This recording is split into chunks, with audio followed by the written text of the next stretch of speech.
In this video, I want to talk a little bit about baseball games, tabletop baseball games. I started with these back when I was in grade school, and it's a long story about how I got into playing baseball games, but one of the ones that settled with me, basically by the time I was in junior high, me and another friend were playing Statis Pro Baseball. And the Statis Pro, it's a fairly good system, and the way it kind of works, it uses cards to produce the results, but they're basically numbers on the cards that correspond to dice. So you would need 2d6, and you could roll on the bell curve, and that die roll for each at bat would determine whether you're going to look on the pitcher's card or the hitter's card. So depending on how good the pitcher was, he'd have a larger range. So for example, I have the 78 Red Sox here. I was a Red Sox fan because I grew up in New England. And this is a card of Dennis Eckersley. And this is in 1978. So this is the year he won 20 games as a starter for the Red Sox. But that first number, on the card there, on the left-hand row is called the PB, pitcher batter number. And you basically would roll 2d6. And if it's within the range of 2 to 7 on the die roll, you would get your results off the pitcher's card. In the case with Eckersley, if you rolled an 8 through a 12, you would get the result off the batter's card. So the better the pitcher's ERA, the better this PB number would be, and the more likely you're going to be looking on his card rather than the hitter's card. So that's pretty much how the game works. Then once you get which card you're going to go on, then you basically use an 11 to 88 system, which are called random numbers on the cards that you're flipping, but you could roll 2 different colored D8 dice and get a number from 11 to 88. And that's basically how the game works. So then you roll on the whichever card you're supposed to look at. And a lot of times it just tells you the result. So here's a card which tells you, like on an 11, you basically have, he beats out an infield hit, a single in the infield. And then on a 12 or 13, he hits a single to left. So that's basically how it works. And the card goes through doubles, triples, home runs, strikeouts, walks, hit by pitch, and then it has a generic out range. So for Dwight Evans here, if he rolls a 62 or higher, he's going to get some sort of field out.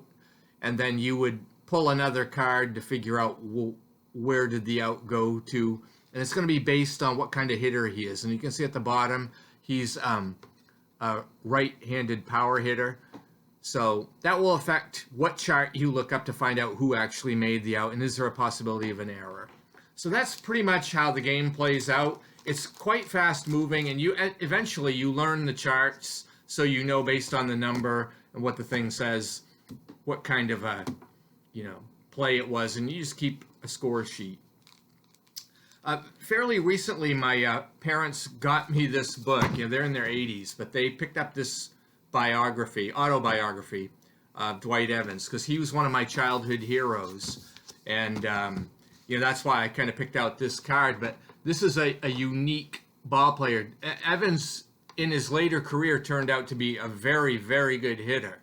But when he was younger, in the early and mid-70s, he was an okay hitter, but he was really known for his fielding. Considered, arguably one of the best right fielders in baseball during his era. And, he played right field at Fenway Park, and Fenway right field is a very tricky place. There's a lot of real estate out there to cover, and this fellow was really good at ranging down the ball, and which is shown on this card.